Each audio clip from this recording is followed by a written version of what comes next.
Selamat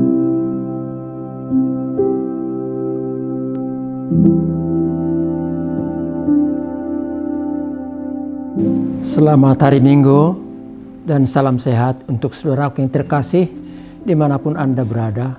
Kita ketemu kembali pada hari ini, Minggu tanggal 19 Desember 2021. Dan kita akan mendengarkan firman Tuhan, siapkanlah hatimu dan hatiku juga. Anugerah dari Tuhan kita Yesus Kristus, kasih setia Allah Bapa, serta persekutuan dengan Roh Kudus menyertai hati saudara-saudara sekalian. Amin. Saya akan bacakan firman Tuhan yang diperuntukkan untuk hari ini, minggu terakhir dari Advent ini. Tertulis dalam kitab Nabi Yesaya pasal 7 ayat 10 hingga ayat 16. Demikian bunyinya. Tuhan melanjutkan firman-Nya kepada Ahaz, katanya, mintalah suatu pertanda dari Tuhan Allahmu. Biarlah itu sesuatu dari dunia orang mati yang paling bawah atau sesuatu dari tempat tertinggi yang di atas. Tetapi Ahaz menjawab, aku tidak mau meminta, aku tidak mau mencobai Tuhan. Lalu berkatalah Nabi Yesaya, baiklah dengarkan, hai keluarga Daud, belum cukupkah kamu melelahkan orang sehingga kamu melelahkan Allahku juga? Sebab itu Tuhan sendirilah yang akan memberikan kepadamu suatu pertanda. Sesungguhnya seorang perempuan muda mengandung dan akan melahirkan seorang anak laki-laki. Dan ia akan menamakan dia Immanuel.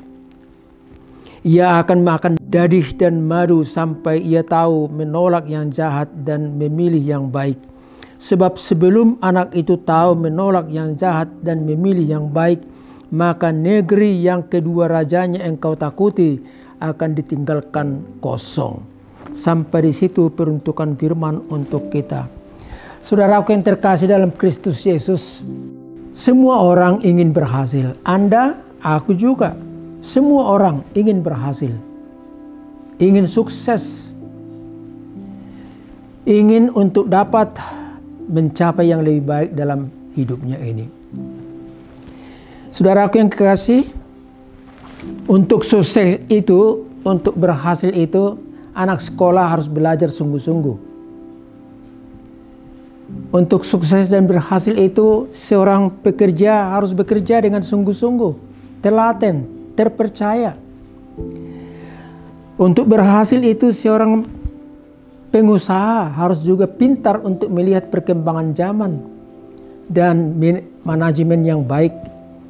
Begitu juga seorang karyawan di departemen atau di perusahaan di mana dia bekerja. Saudaraku yang terkasih, hal yang perlu kita perhatikan ialah supaya kita bekerja jujur dan terpercaya. Hal yang lain kita perlu perhatikan ialah kita harus berdoa dan bekerja. Ora et labora. Dan berguna bagi orang lain. Raja Ahaz dalam nas ini, raja di Yuda, berhadapan dengan Raja Aram dan Samaria. Dan pada tahun 375 sampai 374 sebelum Kristus, Yuda diancam oleh kedua kerajaan itu dari utara sana, Aram dan Samaria. Pasti juga Raja Ahaz mencari pertolongan. Sebenarnya Nabi Yesaya berkata, jangan kamu menggantungkan keselamatan hidupmu dari orang lain, dari kekuatan lain di dunia ini. Tapi terimalah, karena Allah telah memberikan satu tanda bagi kita, bagimu. Seorang perempuan akan melahirkan seorang anak dan ia akan dikatakan dinamai Immanuel. Tuhan bersama kita. Begitulah Nabi Yesaya mengajak Raja Ahaz. Tapi kesimpulannya dari ayat ini, Ahaz menolak. Kalimatnya seperti kalimat orang saleh. Jangan mencobai Tuhan. Tetapi sebenarnya hatinya yang degil, ingin melaksanakan apa yang sudah ada dalam lubuk hatinya yang paling dalam. Meminta tenaga, meminta perlindungan, meminta kuasa bantuan militer dari Asyur. Saudara yang terkasih, saat itu memang tahun 375-374 sebelum Masehi, saat itu Yuda memang aman karena perlindungan dari kerajaan Asyur. Tetapi tahukah Anda, politik itu selalu berubah-ubah. Dalam berpolitik itu tidak ada teman yang sejati. Tapi berpolitik itu selalu mencari keuntungan untuk dapat sukses, untuk dapat berhasil, dan melupakan juga persahabatan-persahabatan lama. Saudara yang kekasih, begitulah kita catat dari kitab 2 Raja-Raja pasal 24 ayat yang pertama, bahwa pada tahun 597 Babel menyerang Yuda dan membawa 10.000 tawanan ke Babel sana sebagai budak. Tetapi sejarah terus berjalan, silih berganti. Tahun 539 Raja Kores dari Persia mengalahkan Babel dan dia mengizinkan umat Israel kembali pulang ke tanah leluhurnya ke Yuda dari Babel. Dan orang Israel pulang dengan sukacita. Saudara yang terkasih, dalam hidup ini tidak ada yang kekal. Dalam sejarah perjalanan kerajaan, kekuasaan, politik dan lain-lain selalu berubah-ubah. Karena sementara itu semuanya mencari ketenangan, keuntungan pribadinya. Untuk itu marilah kita dengarkan pesan pertama. Dengarlah suara Tuhan dan jangan bersandar pada pikiranmu sendiri. Di zaman modern ini sungguh banyak suara-suara yang kita dengarkan. Suara ekonomi, suara politik, suara dari berbagai-bagai aliran dan lain-lain. Selalu ada suara yang kita dengarkan. Bagaimana keadaan kita, bagaimana ekonomi kita, bagaimana peristiwa yang terjadi. Dapat kita saksikan tiap hari dari layar kaca televisi kita. Kita juga mendengar suara-suara dari iklan. Oleskan, maka dalam 1 minggu kulitmu akan jernih, putih, bersih. Minum obat ini, maka kamu akan kuat dan sehat. Sendi-sendimu akan kuat, tidak merasa sakit, turun naik tangga, dan seterusnya. Itulah suara-suara antara lain yang sering kita dengar dan kita lihat iklannya. Tapi semuanya itu motifnya ialah ekonomi. Supaya kita membeli dan membeli, percaya dan percaya melakukan, dan produksi daripada mereka akan berjalan terus. Saudara, Anda boleh dengar suara-suara iklan tersebut. Tapi saya mau katakan, Anda harus teliti. Anda harus uji kebenarannya sejauh mana. Dan di atas semua suara-suara itu, kita perlu mendengarkan suara Tuhan. Dan suara Tuhan itu sebenarnya melalui Roh Kudus-Nya berbicara dalam hati Anda dan hatiku sendiri. Apa yang Tuhan kehendaki dalam membaca situasi zaman ini, dalam mendengarkan suara-suara politik, ekonomi, kebudayaan, analisa-analisa, dan lain-lain. Dengarlah suara Tuhan. Dan itu menjadi pesan untuk kita pada saat ini. Saudaraku yang kekasih, Paulus mengajak kita untuk mendekatkan diri kepada Tuhan.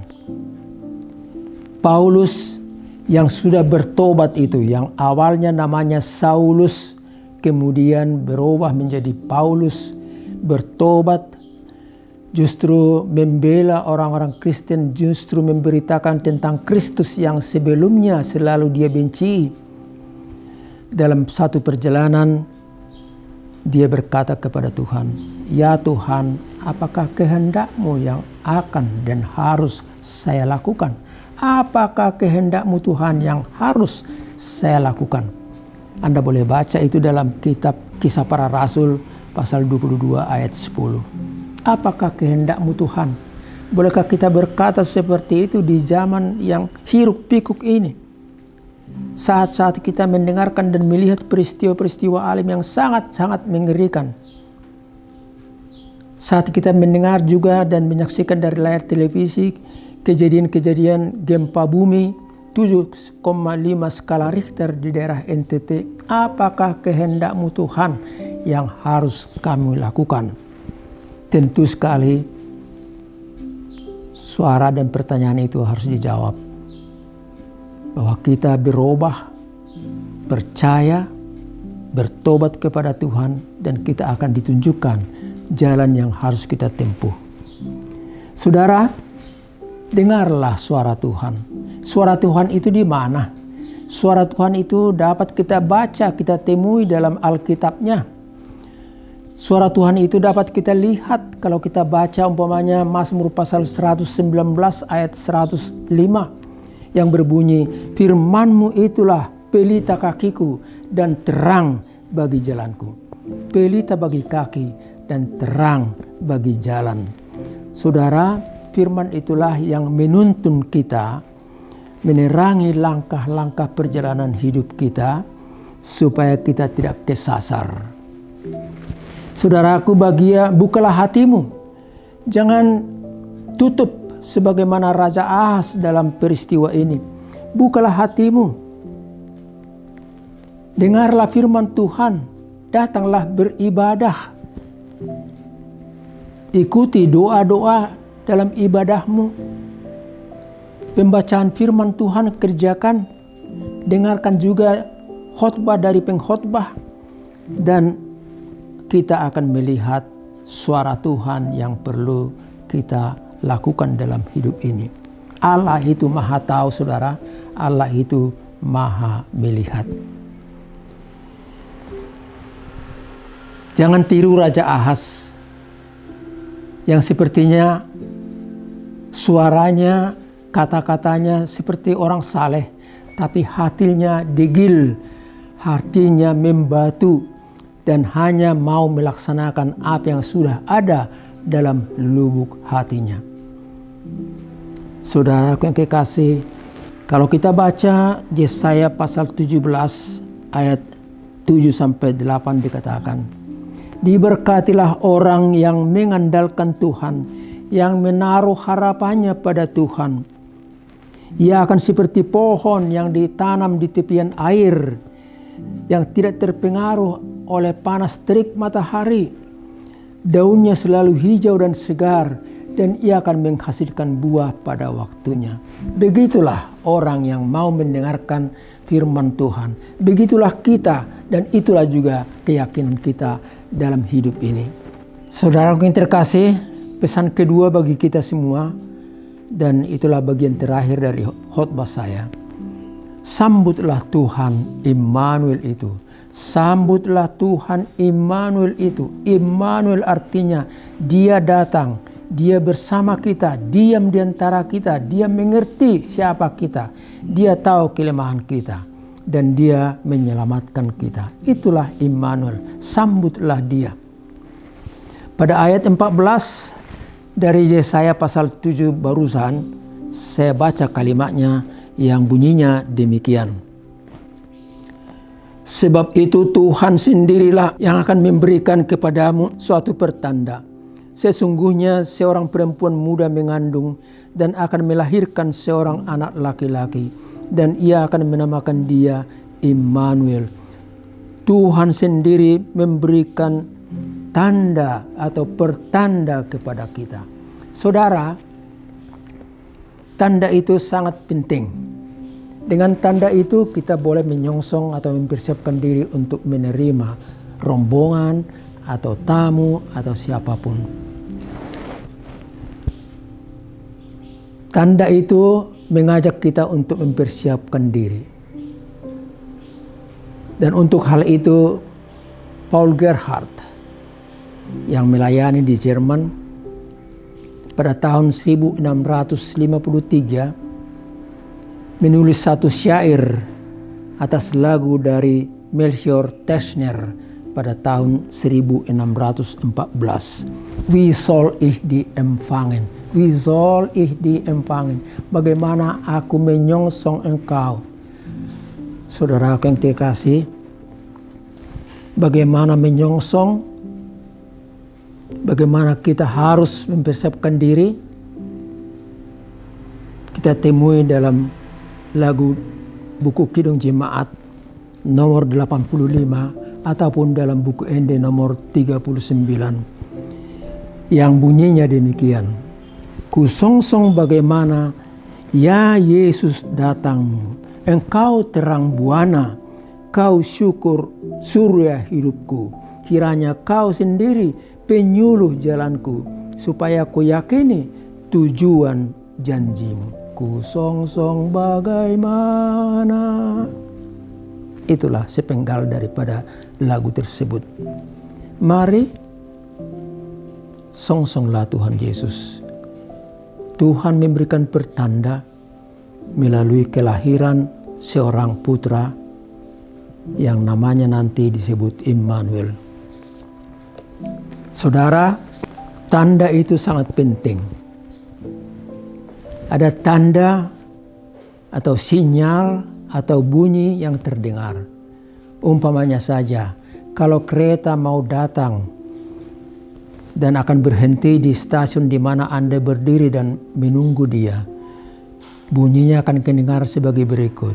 Tang tang tang tang tang tang tang tang tang tang tang tang tang tang tang tang.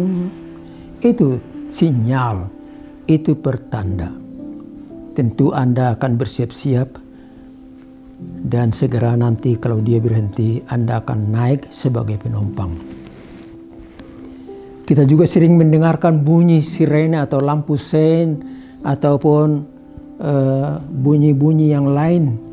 Ibaratnya kalau rombongan jenazah mau lewat, dia akan membunyikan sirene atau juga lampu seinnya, supaya kita atau siapapun semua yang ada di situ memberikan jalan agar rombongan itu bisa lewat.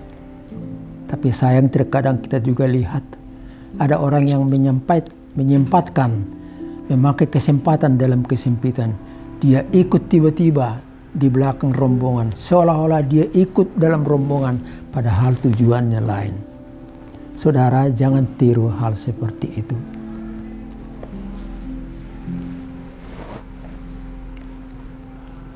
Tuhan itu memberikan tanda untuk apa? Supaya kita memahami jalan Tuhan, supaya kita memahami siapa Immanuel itu, supaya kita juga percaya bahwa Tuhan itu, Immanuel itu tinggal bersama dengan kita, paham akan kehidupan kita, menolong kita dalam suka dan duka, menyelamatkan kita dari dosa dan untuk masuk ke dalam kehidupan yang kekal. Saudara, biarlah renungan ini memberikan masukan kepada kita. Saya akan akhiri renungan ini dengan pesan supaya kita tetap waspada dan hati-hati, tidak perlu cemas dan takut. Kita tahu dari pemerintah diberitahukan bahwa COVID dengan varian yang baru yang disebut Omikron itu telah masuk di Jakarta, di Indonesia ini. Saudara, kita tetap waspada. Kita tetap harus berhati-hati. Kita juga ikut protokol kesehatan. Dan saya percaya Tuhan bagi orang-orang yang taat aturan itu akan menyelamatkan hidup mereka, Anda dan aku juga. Semoga renungan ini memberikan kepada kita masukan yang sangat berharga. Mari kita kuat jalani kehidupan, jangan takut dan jangan cemas, tapi taati protokol kesehatan. Amin. Kita berdoa. Puji syukur, terima kasih Allah Bapa di sorga. atas firman-Mu yang barusan kami dengar. Engkau ya Tuhan mengajak kami untuk menerima tanda daripada Tuhan bahwa Immanuel itu, Tuhan Yesus Kristus itu akan lahir di bumi ini, di dunia ini, tapi juga terutama Dia akan lahir dalam hati kami. Dia yang menghibur kami, menguatkan kami, menolong kami, menyelamatkan kami dari suka dan duka, bahkan menebus kami dari segala dosa, supaya kami juga beroleh hidup yang kekal. Terima kasih Tuhan. Beberapa hari lagi ke depan kami akan merayakan Natal. Bersyukur dan bersukacita atas datangnya, hadirnya, lahirnya Tuhan Yesus di tengah-tengah dunia ini, di tengah-tengah kehidupan kami.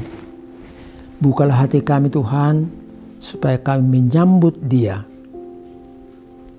Berikan kami kekuatan iman, supaya kami dengan sukacita juga menyongsong Dia. Bapa di sorga, kami mendengar bahwa akhir-akhir ini COVID-19 ini sudah muncul dengan varian yang baru yang disebutkan Omikron, yang katanya lebih ganas dari COVID-19.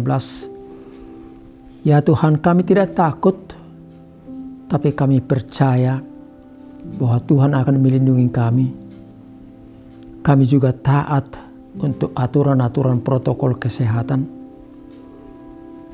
memakai masker, mencuci tangan bersih, menjauhi kerumunan, dan bekerja dari rumah, keluar dari rumah untuk bekerja kalau sangat-sangat terpaksa.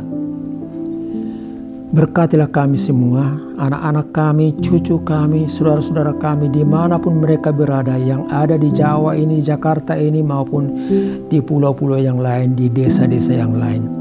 Terima kasih Tuhan, ampunilah kami dari dosa dan kesalahan kami, supaya kami layak menerima pertolongan, keselamatan, berkat dari Tuhan.